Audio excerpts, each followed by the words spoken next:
meeting, Executive Director Ray Tapasnia raised concern over GHURA's insurance coverage, namely whether a valid contract exists and if GHURA, a 100% federally funded agency, is covered. According to the Governor's legal counsel, there's a beginning and an end date for every contract to include professional services.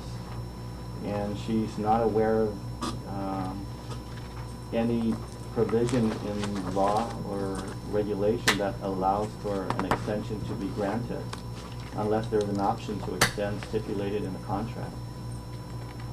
In GHURA's case, the option was exercised, expired on April 30th of 2012.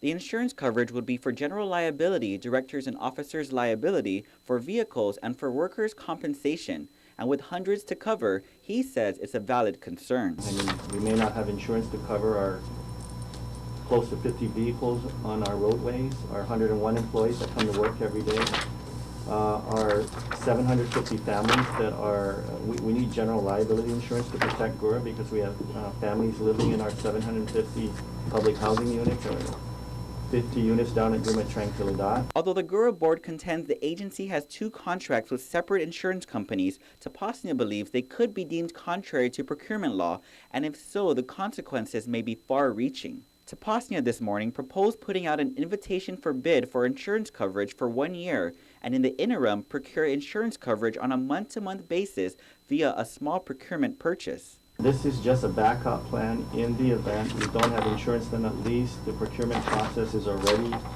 has been taken care of, and it's just a matter of awarding through an invitation for bid a contract for a year.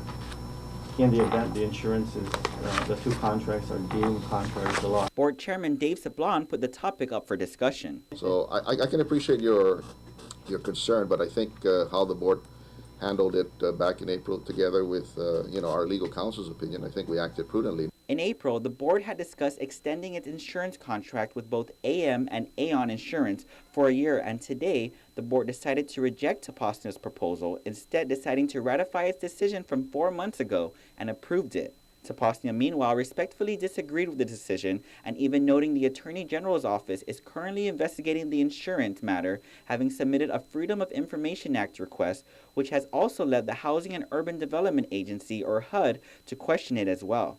Reporting for Guam's News Network, I'm Ken Quintanilla.